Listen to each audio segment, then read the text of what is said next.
अगर तुम एक आदमी को जलाओगे तो सिर्फ उसकी मौत होगी, लेकिन अगर उसकी आग पूरी कौम में फैल गई तो तुम्हारी सत्ता राख हो जाएगी। नैरेटर। 2010 के अंत में ट्यूनीशिया के एक छोटे से शहर सिद्दी बोजिद में मोहम्मद बोआजी नामक एक फल विक्रेता ने पुलिस की ज्यादतियों और भ्रष्टाचार के खिलाफ आत्मदाह कर लिया। नैरेटर। इस घटना ने पूरे अरब जगत में एक चिंगारी भड़का दी, जिससे अरब स्प्रिंग की शुरुआत हुई। नैरेटर। ट्यूनीशिया से शुरू होकर यह आंदोलन मिस्र, लीबिया, यमन, सीरिया और बहरीन जैसे देशों में फैल गया, जहां लोगों ने तानाशाही और अन्याय के खिलाफ आवाज उठाई। साल 2010 की एक ठंडी शाम ट्यूनीशिया की गलियों में एक गरीब फल विक्रेता मोहम्मद बुआजी खड़ा था। वो कोई नेता नहीं था, कोई योद्धा नहीं था, लेकिन वह इस कहानी का पहला मोहरा बन गया। पुलिस वालों ने उसकी रेहड़ी छीन ली, उसे थप्पड़ मारे, उसकी आंखों में सीधे देखा और कहा, तू कुछ नहीं कर सकता। बस यही आखिरी शब्द थे। उसने अपने शरीर पर पेट्रोल डाला और खुद को जला लिया। यह सिर्फ एक आदमी का जलना नहीं था, यह पूरे अरब की जनता का जलना था। इस आग ने सबसे पहले ट्यूनीशिया को जलाया, फिर मिस्र, लीबिया, सीरिया और यमन तक फैल गई। मिस्र में तहरीर चौक पर लाखों लोग इकट्ठा हुए। लीबिया में गद्दाफी के खिलाफ विद्रोह शुरू हुआ। सीरिया में असद के खिलाफ जनता ने आवाज उठाई। यमन में सालेह के खिलाफ विद्रोह की लहर दौड़ गई। हर देश में, हर शहर में, हर गली में आम लोग अपने हक के लिए लड़ रहे थे। महिलाएं, युवा, बुजुर्ग सब एकजुट होकर इस चिंगारी को आग में बदल रहे थे। ये चिंगारी अब सिर्फ अरब की नहीं रही, बल्कि पूरी दुनिया में गूंज उठी। 30 साल से सत्ता पर बैठा जिन अल अबिदीन बेन अली आराम से अपनी गद्दी पर बैठा था। ट्यूनीशिया के लोग उसकी तानाशाही से तंग आ चुके थे, लेकिन बेन अली को यकीन था कि उसकी पकड़ मजबूत है। उसे लगता था कि उसकी सत्ता को कोई खतरा नहीं है और वह अपने विरोधियों को आसानी से कुचल सकता है। उसे लगा कि यह बवाल कुछ दिनों में शांत हो जाएगा। उसने पुलिस भेजी। पुलिस ने प्रदर्शनकारियों को तितर बितर करने की कोशिश की, लेकिन जनता का गुस्सा बढ़ता ही गया। लोग सड़कों पर उतर आए और उनकी मांगें और भी जोर पकड़ने लगी। उसने लोगों पर गोलियां चलवाईं। पुलिस ने निहत्थे प्रदर्शनकारियों पर गोलियां बरसाईं, लेकिन इससे जनता का हौसला टूटने के बजाय और भी मजबूत हो गया। लोग अपने अधिकारों के लिए जान देने को तैयार थे, लेकिन उसने एक गलती कर दी। उसने यह नहीं सोचा कि जब जनता को मौत से ज्यादा तानाशाही से नफरत हो जाए तो गोलियों से उन्हें रोका नहीं जा सकता। जनता ने ठान लिया था कि वे अब और अन्याय नहीं सहेंगे। वे अपने अधिकारों के लिए लड़ने को तैयार थे, चाहे इसके लिए उन्हें अपनी जान ही क्यों न देनी पड़े। 14 जनवरी 2011 बेन अली को देश छोड़कर भागना पड़ा। उसकी सत्ता का अंत हो गया। वह अपने ही देश में सुरक्षित नहीं था और उसे भागकर सऊदी अरब में शरण लेनी पड़ी। यह तानाशाही के अंत की शुरुआत थी। 23 साल की सत्ता सिर्फ 29 दिनों में खत्म हो गई। ट्यूनीशिया की जनता ने दिखा दिया कि जब वे एकजुट हो जाएं तो किसी भी तानाशाह को गिराया जा सकता है। उनकी जीत ने पूरे अरब जगत को प्रेरित किया, लेकिन अरब स्प्रिंग का खेल अभी शुरू ही हुआ था। ट्यूनीशिया की क्रांति ने मिस्र, लीबिया, यमन और सीरिया जैसे देशों में भी विरोध की लहर पैदा कर दी। लोग अपने अपने देशों में तानाशाही के खिलाफ उठ खड़े हुए। हुस्नी मुबारक एक ऐसा शासक जो 30 साल से मिस्र पर राज कर रहा था। उसकी सत्ता भी बेन अली की तरह ही मजबूत मानी जाती थी, लेकिन मिस्र की जनता भी अब जाग चुकी थी। वे भी अपने अधिकारों के लिए लड़ने को तैयार थे। लोगों के पास वोट डालने का हक था, लेकिन चुनाव के नतीजे हमेशा पहले से तय होते थे। मुबारक की सरकार ने चुनावों को महज एक दिखावा बना दिया था। जनता को यह एहसास हो गया था कि उनके वोट का कोई मोल नहीं है। 25 जनवरी 2011 काहिरा के तहरीर स्क्वायर पर लाखों लोग जमा हो गए। वे मुबारक की तानाशाही के खिलाफ आवाज उठा रहे थे। तहरीर स्क्वायर विरोध का केंद्र बन गया था, जहां लोग दिन रात डटे रहे। तुम्हारा शासन तभी तक चलता है जब लोग तुम्हें चुनौती देने से डरे। लेकिन मिस्र की जनता ने अब डरना छोड़ दिया था। वे अपने अधिकारों के लिए लड़ने को तैयार थे, चाहे इसके लिए उन्हें कितनी भी कुर्बानी क्यों न देनी पड़े। लेकिन मिस्र की जनता ने अब डरना छोड़ दिया था। इंटरनेट काट दिया गया। सरकार ने सोशल मीडिया पर पाबंदी लगा दी ताकि लोग एकजुट न हो सकें, लेकिन इससे जनता का हौसला और भी बढ़ गया। पुलिस ने आंसू गैस और गोलियां बरसाईं। सरकार ने हर संभव कोशिश की कि जनता को दबाया जा सके, लेकिन लोग डटे रहे। वे अपने अधिकारों के लिए लड़ने को तैयार थे। हजारों लोग मारे गए, लेकिन भीड़ रुकी नहीं। वे अपने अधिकारों के लिए लड़ते रहे। उनकी हिम्मत और जज्बे ने पूरी दुनिया को चौंका दिया। 18 दिन के बाद हुस्नी मुबारक को इस्तीफा देना पड़ा। उसकी सत्ता का अंत हो गया। मिस्र की जनता ने दिखा दिया कि जब वे एकजुट हो जाएं, तो किसी भी तानाशाह को गिराया जा सकता है। 30 साल की सत्ता 18 दिनों में खत्म हो गई। मिस्र की क्रांति ने साबित कर दिया कि जनता की ताकत के आगे कोई भी तानाशाही टिक नहीं सकती। यह अरब स्प्रिंग की एक और बड़ी जीत थी। ट्यूनीशिया में बेन अली के भागने के बाद भी संघर्ष जारी रहा। जनता ने नए सिरे से लोकतंत्र की स्थापना के लिए प्रयास किए। महिलाओं और युवाओं ने भी बढ़ चढ़कर हिस्सा लिया और उन्होंने अपने अधिकारों के लिए आवाज उठाई। अक्टूबर 2011 में ट्यूनीशिया ने अपने पहले स्वतंत्र चुनाव कराए। जनता ने एक नई संविधान सभा का चुनाव किया, जिसने देश के लिए एक नया संविधान तैयार किया। यह ट्यूनीशिया के लिए एक नई शुरुआत थी। मिस्र में भी मुबारक के इस्तीफे के बाद जनता ने लोकतंत्र की स्थापना के लिए संघर्ष जारी रखा। महिलाओं और युवाओं ने भी बढ़ चढ़कर हिस्सा लिया और उन्होंने अपने अधिकारों के लिए आवाज उठाई। जून 2012 में मिस्र ने अपने पहले स्वतंत्र राष्ट्रपति चुनाव कराए। जनता ने मोहम्मद मुर्सी को राष्ट्रपति चुना। यह मिस्र के लिए एक नई शुरुआत थी, लेकिन चुनौतियां अभी भी बाकी थीं। ट्यूनीशिया और मिस्र की क्रांतियों ने अरब जगत को एक नई दिशा दी। इन देशों की जनता ने दिखा दिया कि जब वे एकजुट हो जाएं, तो किसी भी तानाशाह को गिराया जा सकता है। उनकी हिम्मत और जज्बे ने पूरी दुनिया को प्रेरित किया। लीबिया में मुअम्मर गद्दाफी ने 42 साल तक राज किया था। गद्दाफी का शासन एक लौह मुट्ठी के साथ था, जहां विरोध की कोई गुंजाइश नहीं थी। उन्होंने अपने देश को एक व्यक्तिगत साम्राज्य की तरह चलाया, जहां उनकी इच्छा ही कानून थी। लेकिन सत्ता का सबसे बड़ा भ्रम यही होता है, जिसे लगता है कि वह अजेय है, वह सबसे पहले गिरता है।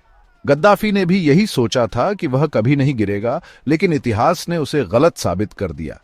जब जनता उठी, तो उसने पहले गोलियों से उन्हें शांत करने की कोशिश की, लेकिन जनता का गुस्सा इतना बढ़ चुका था कि गोलियों से भी वह शांत नहीं हुआ।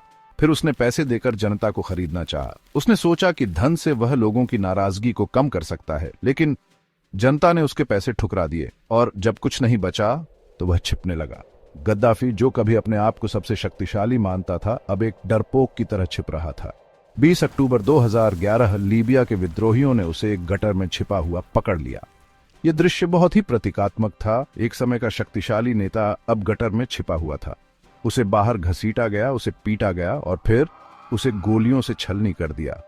गद्दाफी का अंत बहुत ही क्रूर और हिंसक था, जो उसकी सत्ता के अंत का प्रतीक था। 42 साल की सत्ता कुछ मिनटों में खत्म हो गई। गद्दाफी का पतन यह दिखाता है कि सत्ता कितनी नाजुक हो सकती है। गद्दाफी के पतन के बाद लीबिया में खुशी की लहर दौड़ गई। लोग सड़कों पर उतर आए, उन्होंने अपनी आजादी का जश्न मनाया। लेकिन यह खुशी ज्यादा दिन नहीं टिक सकी। गद्दाफी के बाद लीबिया में कई गुटों के बीच सत्ता संघर्ष शुरू हो गया।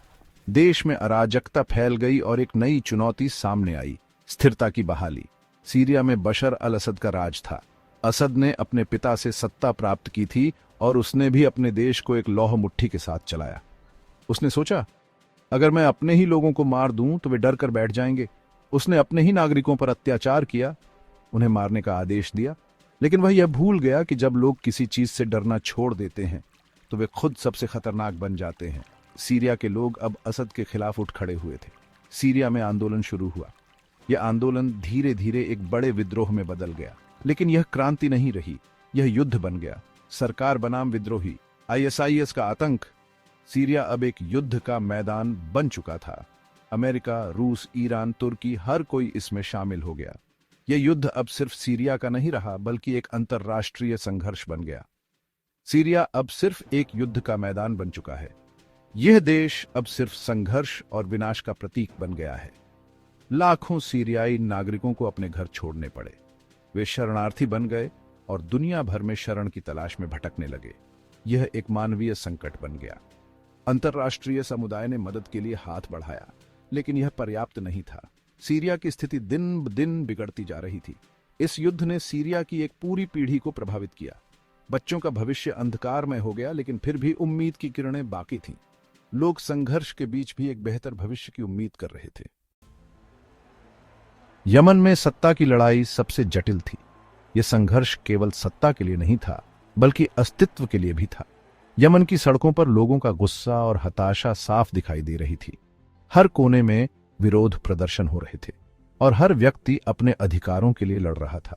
जब लोग उठे तो सत्ता बदल गई, लेकिन सिर्फ एक नए युद्ध के लिए। सत्ता का यह परिवर्तन एक नई उम्मीद लेकर आया, लेकिन जल्द ही यह उम्मीद निराशा में बदल गई। यमन में सत्ता का यह संघर्ष एक अंतहीन चक्र बन गया, जिसमें हर नई शुरुआत एक नए संघर्ष की शुरुआत थी। अब यहां सिर्फ दो पक्ष नहीं थे, हौथी विद्रोही बनाम सरकार, सऊदी अरब बनाम ईरान। यह संघर्ष अब एक क्षेत्रीय शक्ति संघर्ष में बदल गया था, जिसमें हर पक्ष अपनी ताकत और प्रभाव को बढ़ाने की कोशिश कर रहा था। यह युद्ध अब केवल यमन का नहीं था, बल्कि पूरे क्षेत्र का था। यह युद्ध अब भी जारी है। यमन की धरती पर हर दिन नए संघर्ष और नई त्रासदियां जन्म ले रही हैं। इस युद्ध ने यमन की जनता को बुरी तरह प्रभावित किया है और उनकी जिंदगी को एक अंतहीन संघर्ष में बदल दिया है। यमन में मानवीय संकट गहरा गया है। बच्चों की हालत सबसे खराब है। भूख, बीमारी और हिंसा ने उनकी जिंदगी को नर्क बना दिया है। लाखों लोग अपने घरों से बेघर हो गए हैं और शरणार्थी शिविरों में रहने को मजबूर हैं। अरब स्प्रिंग ने दिखाया कि डर सिर्फ एक भ्रम है। इस आंदोलन ने लोगों को यह सिखाया कि अगर वे एकजुट हो जाएं, तो वे किसी भी सत्ता को चुनौती दे सकते हैं। यह आंदोलन एक प्रतीक बन गया जिसने लोगों को अपने अधिकारों के लिए लड़ने की प्रेरणा दी। अगर जनता डरना छोड़ दे तो कोई भी सत्ता स्थायी नहीं होती। ट्यूनीशिया में लोकतंत्र आया। ट्यूनीशिया ने दिखाया कि अगर लोग एकजुट हो जाएं, तो वे किसी भी तानाशाही को गिरा सकते हैं। यह एक नई शुरुआत थी जिसने पूरे क्षेत्र को प्रेरित किया। मिस्र फिर से एक नई तानाशाही में बदल गया। मिस्र की जनता ने एक बार फिर से अपने अधिकारों के लिए लड़ाई लड़ी, लेकिन इस बार उन्हें सफलता नहीं मिली। यह एक कड़वा सच था जिसने लोगों को यह सिखाया कि हर लड़ाई में जीत नहीं होती। लीबिया, सीरिया और यमन आज भी युद्ध में डूबे हैं। इन देशों में संघर्ष और हिंसा का अंत नहीं हो रहा है। हर दिन नए संघर्ष और नई त्रासदियां जन्म ले रही हैं और इन देशों की जनता को बुरी तरह प्रभावित कर रही हैं। आईएसआईएस जैसे आतंकियों ने हालात और बदतर कर दिए। इन आतंकियों ने इस क्षेत्र में और अधिक हिंसा और अराजकता फैलाई है। उनकी गतिविधियों ने लोगों की जिंदगी को और भी मुश्किल बना दिया है। तो सवाल उठता है, क्या यह क्रांति सफल थी? क्या अरब स्प्रिंग ने वास्तव में लोगों की जिंदगी में कोई बदलाव लाया, या यह सिर्फ एक अस्थायी आंदोलन था जिसने कुछ समय के लिए लोगों को उम्मीद दी? शायद हां, शायद नहीं। यह सवाल आज भी अनुत्तरित है। हर व्यक्ति के लिए इसका उत्तर अलग हो सकता है। कुछ के लिए यह आंदोलन सफल था, जबकि कुछ के लिए यह एक असफल प्रयास था। लेकिन जो बात तय है, जो एक बार उठे हैं वे फिर उठेंगे। ये आंदोलन एक नई शुरुआत थी जिसने लोगों को यह सिखाया कि वे अपने अधिकारों के लिए लड़ सकते हैं। यह एक प्रेरणा बन गया जिसने लोगों को एकजुट किया। तानाशाह मरते रहेंगे, लेकिन क्रांति अमर रहेगी। यह आंदोलन एक प्रतीक बन गया जिसने लोगों को यह सिखाया कि वे किसी भी तानाशाही को गिरा सकते हैं। यह एक अंतहीन संघर्ष है जो हमेशा जारी रहेगा, और जो लोग सत्ता को खुदा समझते हैं वे हमेशा एक गटर में खत्म होते हैं। यह आंदोलन एक चेतावनी है जो हर तानाशाह को यह सिखाता है कि उनकी सत्ता स्थायी नहीं है। यह एक संदेश है जो हर व्यक्ति को यह सिखाता है कि वे अपने अधिकारों के लिए लड़ सकते हैं। यमन में महिलाओं और युवाओं ने भी इस संघर्ष में महत्वपूर्ण भूमिका निभाई। उन्होंने अपने अधिकारों के लिए आवाज उठाई और समाज में बदलाव लाने की कोशिश की। उनकी हिम्मत और संघर्ष ने यमन की क्रांति को और भी मजबूत बनाया।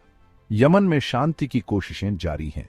अंतर्राष्ट्रीय समुदाय ने भी इस संघर्ष को समाप्त करने के लिए कई प्रयास किए हैं।